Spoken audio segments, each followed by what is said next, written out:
Party president Shihab Thangal ഖാദിഖലി Shihab Thangal പറഞ്ഞു കഴിഞ്ഞാൽ പിന്നെ ഒരു പാർട്ടി പ്രവർത്തകനും ഒരു വോട്ട് പോലും വേറെ കൊടുക്കൂല. അതാ പലസ്തീന് വേണ്ടി ഇന്ത്യൻ നാഷണൽ കോൺഗ്രസിൻ്റെ സൗണ്ടിൻ്റെ അത്ര ആരുടെ സൗണ്ടും വരില്ല. അതാണ് ഉറക്കെയുള്ള ശബ്ദം. പ്രിയങ്ക ഗാന്ധി ഇവിടുത്തെ MP അല്ലേ, പാർലമെന്റിൽ ചെന്ന് കണ്ടില്ലേ, പലസ്തീൻ്റെ ബോർഡും വെച്ച ബാഗും കൊണ്ടാണ് പ്രിയങ്ക ഗാന്ധി പോയത്. അതൊന്നും ഇവർക്കാർക്കും കഴിഞ്ഞിട്ടില്ലല്ലോ. അത് കോൺഗ്രസിനെ വികസന പരിപാടികൾ നടത്തേണ്ടത് അവരല്ലേ, ഭരണം ഏൽപ്പിച്ചിരിക്കുന്നത് ഇടതുപക്ഷ മുന്നണിയല്ലേ. വികസനം നടക്കാത്തതിൻ്റെ ഉത്തരവാദിത്വം അവർക്കാണ്, അല്ലാതെ ഞങ്ങൾക്കല്ലല്ലോ. ഞങ്ങളിരിക്കുമ്പോൾ ഞങ്ങൾ നന്നായി ചെയ്ത് കാണിച്ചു കൊടുത്തിട്ടുണ്ട്. ഇപ്പോൾ പ്രചാരണമൊക്കെ ഇങ്ങനെ നടന്നുകൊണ്ടിരിക്കുന്നു. മൊത്തത്തിലെ നിലമ്പൂരിൻ്റെ ഒരു ട്രെൻഡ് എന്താണ് സായിന് തോന്നുന്നത്? ആര്യാടൻ ഷൗക്കത്ത് നല്ല ഭൂരിപക്ഷത്തിന് ജയിക്കും. ഒരുവിധം ഭൂരിപക്ഷം മാത്രം നോക്കിയാൽ മതി എന്ന സ്ഥിതി തെരഞ്ഞെടുപ്പ് രംഗം നിരീക്ഷിക്കുന്ന ആർക്കും പറയാൻ പറ്റും. അപ്പുറത്ത് അൻവർ പറയുന്നത് കോൺഗ്രസിന്റെ ഒരു വോട്ട് പിടിക്കുക അല്ലെങ്കിൽ ഷൗക്കത്തിന്റെ വോട്ട് കുറയ്ക്കുക എന്നാണ്. അത് അൻവറിനെ കൊണ്ട് സാധിക്കും തോന്നുന്നുണ്ടോ? അല്ല, അതെന്തിനാ കോൺഗ്രസിനെതിരായി വോട്ട് പിടിച്ച് MLA ആയി ആ ഗവൺമെന്റിന്റെ കൊള്ളരുതായ്മയല്ലേ MLA രാജിവെച്ചപ്പോൾ പറഞ്ഞത്. അതുകൊണ്ട് ഇനി വേണ്ട എന്താ, പകരം ഒരു MLA തിരഞ്ഞെടുക്കണം. വോട്ട് വേസ്റ്റാക്കിയിട്ട് കാര്യമില്ലല്ലോ. അതുകൊണ്ട് ഒറ്റക്കെട്ടായി എല്ലാവരും ആ ഇഷ്യൂസ് പരിഹരിക്കണം എന്നുണ്ടെങ്കിൽ UDF അധികാരത്തിൽ വന്നേ പറ്റുള്ളൂ.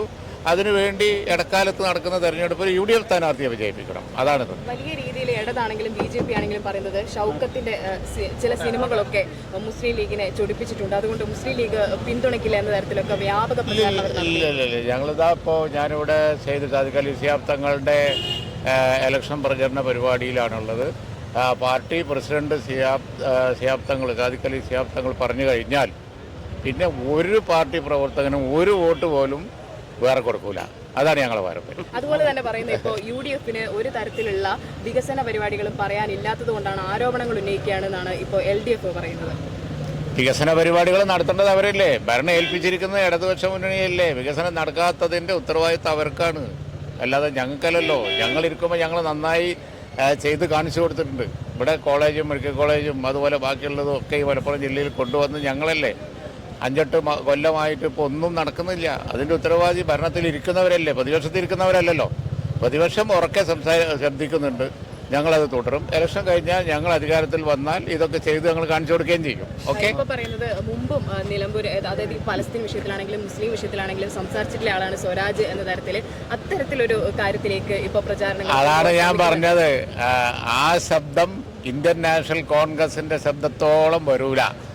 പലസ്തീന് വേണ്ടി ഇന്ത്യൻ നാഷണൽ കോൺഗ്രസിൻ്റെ സൗണ്ടിൻ്റെ അത്ര ആരുടെ സൗണ്ടും വരില്ല. അതാണ് ഉറക്കെയുള്ള ശബ്ദം. ഇസ്രായേലിനെതിരെ പറയുന്നതാണെങ്കിൽ പോലും അതൊക്കെ ഒരു പ്രചാരണത്തിന്റെ ഭാഗമായി മാത്രം. അതെ, ഞാൻ പറയാം, അത് ലോകം ശ്രദ്ധിക്കുന്ന ഇസ്രായേലിനെതിരായിട്ടുള്ള ശബ്ദം ഇന്ത്യൻ നാഷണൽ കോൺഗ്രസിനാണ്. പ്രിയങ്ക ഗാന്ധി ഇവിടുത്തെ MP അല്ലേ, പാർലമെന്റിൽ ചെന്ന് കണ്ടില്ലേ, പലസ്തീൻ്റെ ബോർഡും വെച്ച ബാഗും കൊണ്ടാണ് പ്രിയങ്ക ഗാന്ധി പോയത്.